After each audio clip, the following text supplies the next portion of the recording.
So it's been an interesting challenge taking this 30-plus-year-old text-based BBS door game and trying to create it into a more dynamic, modern web app, while still keeping a lot of the retro flair and whatnot. And it's interesting because some of the old concepts of what a BBS was and what a door game on a BBS was does not translate to a modern web app where people may always be in the game or online. Because back in the day, you logged into the BBS, depending on the situation, may have paid per minute. So you didn't spend a lot of time necessarily, especially in any one particular door game. There's usually many door games. So you'd probably log into Legend of the Red Dragon. You would, do your forest fights, flirt with Violet, and be on your way. Maybe kill slaughter some players in the fields. But that was pretty much it. So what does it mean when you're trying to now create like a more modern web app where you want people to kind of like hang out and be social inside the game, and how that affects things? So, for example, some of the changes that I've made, the first with patrons, instead of just being where you just post some text of something funny to say and then come back and see if anyone's responded, this is actually now like a live chat. So I'm the only one online, but if there are other people online, we could be chatting like any other live chat. So I've kind of brought live chat into the inn. But this it creates a very different sort of situation because your state is not simply, online or online. You really have three states because you're like online and doing your thing, maybe hanging out, or you've quit. You're no longer online. The server doesn't recognize you as being connected via the WebSocket. But if you didn't go to the inn and get a room, then you're out in the fields and vulnerable. I discovered that this sort of tri-state exists. Of course, the third state being you actually get a room and rest for the day, because I basically hang out in the game all day because I'm slowly working on it, pondering, playing around with stuff. So seeing if anyone else logs on. So, somebody else came online, and actually it's number 2, Black Knight, and killed me while I was actually still in the game. But as far as the game recognizes, because I basically ported over a lot of the code as is. So from the game's point of view, I was in the fields, but I hadn't actually quit. So I hadn't quit out, so I was still in the game. But it still saw me as in the fields, so the Black Knight was able to attack me, kill me. And I didn't even know anything about it until the next day when I logged off and then like completely closed my browser and everything, then came on the next day, relogged back in, and then got a message that I had been attacked and killed. So it's kind of interesting that happened when I was still online, because the old school way that it was programmed doesn't necessarily recognize the modern reality of an always on sort of web app, which is kind of fascinating. So that got me thinking, okay, well, what is the purpose? What is online? What is offline? Because I see this again. Like I'm going to create live, I have the live chat. I'm going to create other areas, create probably more kind of like live social functions in the game, or maybe more asynchronous ones as well. But the idea is that people probably will be just sort of hanging out for longer. So I've kind of more or less left things as they are, because right now if you're attacked but you're online, it just sort of happens in the background. It doesn't really affect you. You just become, traditionally as it programs, it basically just treats you as like another forest fight in a weird way. But it's just interesting to how that works. Like if I was going to log off and wanted to be safe completely from being attacked, then I could go to the inn, get a room, pay the gold, and then be perfectly safe. Unless somebody, bribes the bartender, which is still an option that exists. But I have been playing around with the mechanics a little bit to kind of generalize things.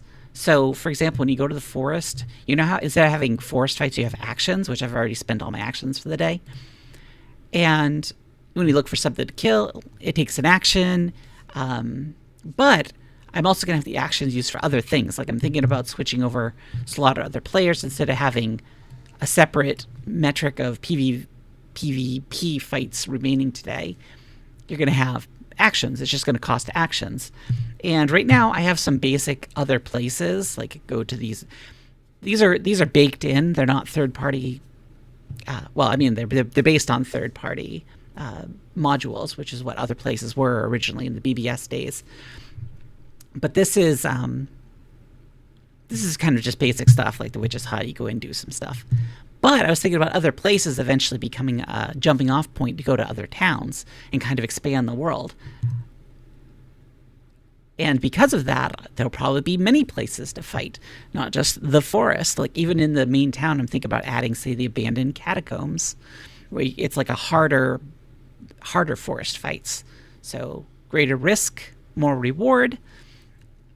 So that is something I'm thinking about adding and kind of like building out this idea. I don't want to make the game too big, too complex, but I do want there to be more going on. So it's forced me to think about, okay, what does it mean current status? What does it mean to do things in this world? Because really action points is this kind of like general resource that limits how many progression advancing things you can do. And that's really what will cost action points. There's going to be some things that are not going to cost action points. Obviously, conversing, doing some playing around here and there in the game. It's only on things that really significantly affect progression, because I like the fact that progression is very gated and very controlled. I think that's what was nice about L.O.R.D originally.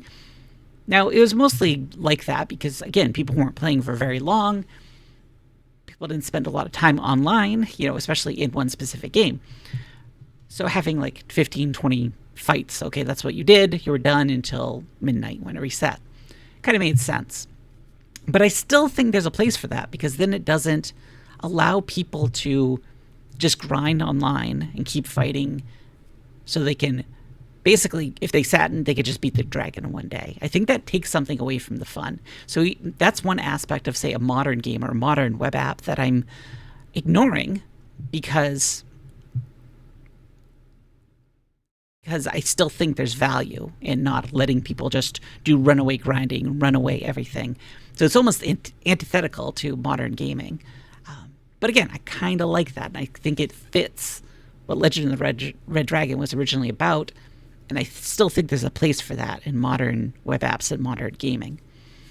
So anyway, so these action points, more generic action points, being really a measure of time. For example, I thought maybe if you go to other places and travel to other worlds, other realms or whatever, or other areas in the realm, maybe it takes a certain amount of time. So going to some basic, like these typical other places might not cost any action points, or maybe they cost 1 action point to visit, but then to go to another whole other town might cost 2, to go to some place far away and legendary might cost 3, 4, whatever. But of course, the more you spend, the greater the chance of rewards. So if something costs action points to get to, especially a lot of action points, then probably the stuff that you can do there is worth the investment of time. Because that's really, I think that's what's always really fascinated me about Legend of the Red Dragon.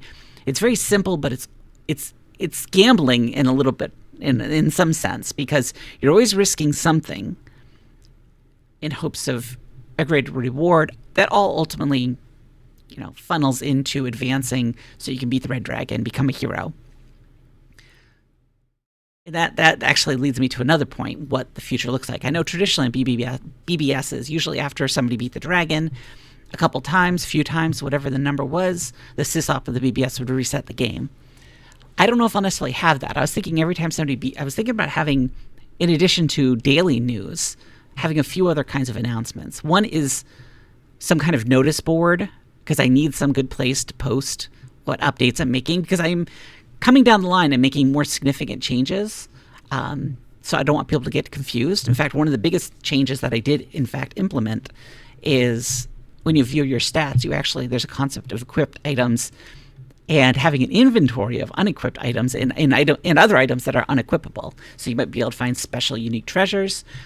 And the idea that, at least right now, you have 3 equipped slots that you can basically put anything in.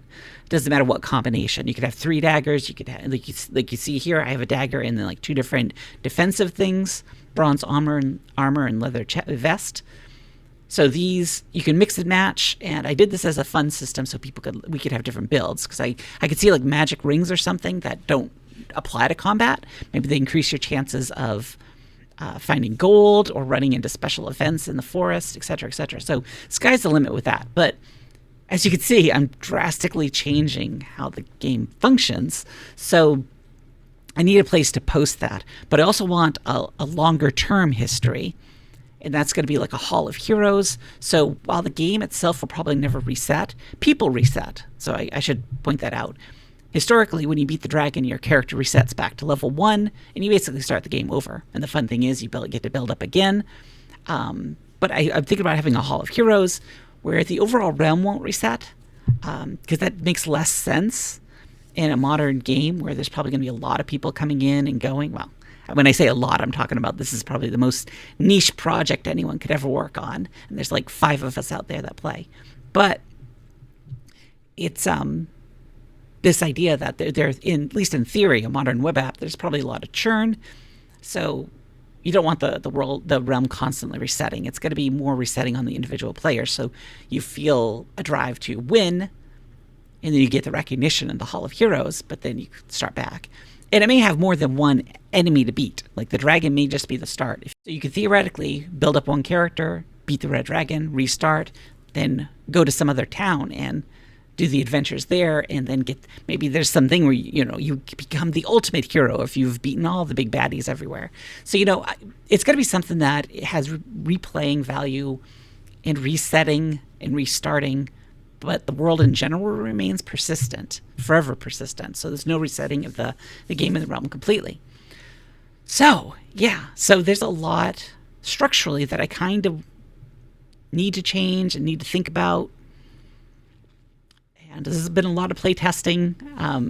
For example, I've already discovered that, the equipped item system is kind of overpowered at this point. I'm basically going into the forest and killing everything with like one hit and very easily. So got to figure that out. You'll also notice too the King Abdul's equipment. So instead of King Arthur and the armory, Abdul's armor, I combine them into one store. So when you go in there, you can browse, and it just lists everything. Because again, you can buy whatever you want as long as you can afford it, and mix and match. Is this all madness? Probably. Is it worth investing all this time on a 35-year-old game? Yeah, because it's fun. This has a lot of nostalgic value for me. It's kind of my first online experience. A lot of my friends played it because it was hosted on a local BBS. We all dialed into that local phone number and played. So it has a lot of, now that I'm aging and becoming a decrepit old person, it's, I don't know, it's nice to kind of return to that. Also, with everything going on in the world and everything going on online with AI slop and just bots ruining everything, the web as we know it is being destroyed. So it's kind of nice to return back to something simple. So if you're interested in checking this out and playing, maybe it's because you are, you had a history with BBSs and Legend of the Red Dragon, or you're just fascinated by kind of the retro, or you want to, I don't know, this is something brand new to you and you just kind of want a new online game to play. Come check us out, help us out in terms of play testing, and I want input on development. I'm trying to get together like a little development crew as well to build out this. And I'm telling you right now, it's probably going to become a new game. I'm starting with the inspiration of L.O.R.D, but this isn't just L.O.R.D, and it will not remain just L.O.R.D. The core soul of it will be L.O.R.D, I'm sure. But as time goes on, it's going to grow to something. I wanted to grow it to something not better, but different, be its own thing. Because there's lots of places where you can play L.O.R.D online. Tons of great BBSs you can go log into, play L.O.R.D. There's also web standalone implementations. The Legend of the Green Dragon being one of the classics, which is done instead of a terminal style, more of a web app. But anyway, so this is the current state of things. I'm going to be doing regular videos talking about this. Again, on my YouTube channel here, I talk about a lot of different projects I'm working on. Some of them are taking a bit of a backseat as I work on this for various reasons that we can talk about in another video. But anyways, thanks so much for listening to me ramble. Again, check it out. It's currently being hosted as a subdomain of my BBS, so lord.bbs.org. If you go there, you can create an account, log in, and join us in the realm. Look forward to seeing you there.